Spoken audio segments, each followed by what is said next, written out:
Shell is a black comedy horror movie that also serves as something of a The Handmaid's Tale reunion for its star, Elisabeth Moss.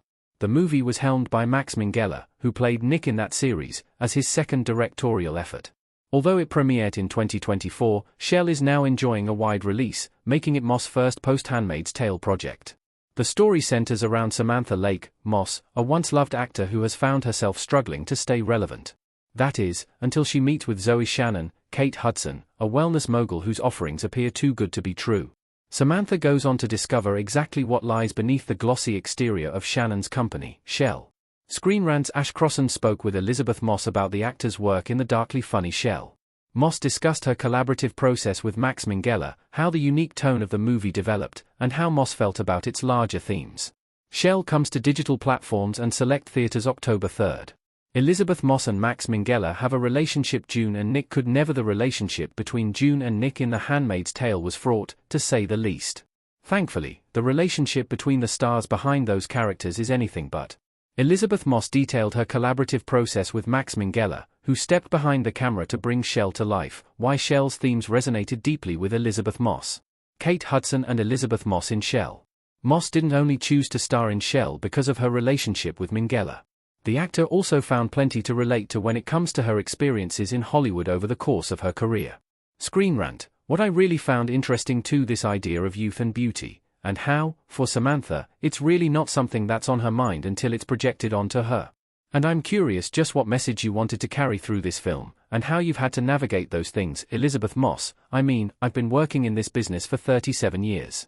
I've seen a lot, and I've lived in this time when you would never really see an actress above a certain age on a TV show, getting nominated for something, or winning an Oscar. It just didn't happen. Luckily in the last however many years, that's really changed, especially as I'm getting older. I've lived my whole career as a woman in this industry with this idea that, well, it's going to dry up at some point, when I'm above 40. It used to be probably 35. And I still think that happens. Unfortunately, that does happen. So, for me, there was definitely something where I was like, this is super close to home.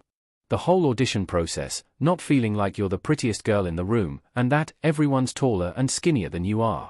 That's something that I am deeply familiar with, and I think a lot of us are, men and women.